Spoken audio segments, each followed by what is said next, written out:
Virgin ka pa ba? Oo naman, proud ako. Gusto mo ma-virgin na niyo?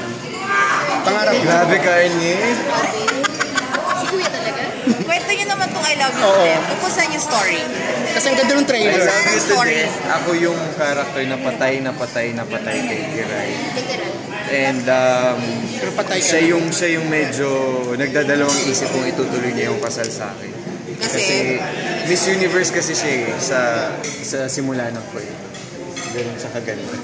Wow, Kiray. Medyo natagalan daw kunin yung kissing scene. Medyo na-conscious. Natagalan, oo. First time kong, kasi sanay ako parang gaya ni Enchong. Kasi sino ba naman artista gusto pang magpangalawang take? Kung hindi ka naman nagbabakil, umaayos naman yung ginawa mo. Kasi sa first take pa lang, bibigay mo na yung best mo eh, diba? So ayaw mo na ng paulit-ulit. Pero first time ko ever sa lahat ng eksena ko at sa mga kissing scenes, first time ko nang paulit-ulit. At naiyak ako sa inis, sa sarili ko. Kasi nga ayoko na ng paulit-ulit. Tapos palubog na yung araw, so nagagalit na ako sa sarili ko. Kasi parang chini-cheer na nila ako na, sige na, galingan mo na, bigay mo na yung best mo, halikan mo na si Encho, buka mo na yung bibig mo. Mga parang, nanggigigil ako sa sarili ko kasi ayoko talagang bumuka. Ang arte mo? Kasi nga, alam ko, sa susunod na movie, baka kailangan, ay dila na kung kailangan namin kiray.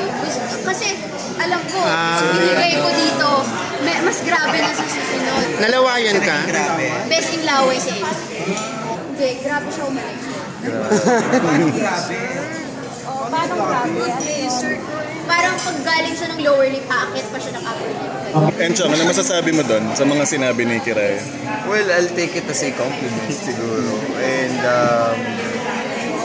sabi ko nga, pagklaro naman sa amin kung ano yung character na ginagampanan namin, madali naman i-actually.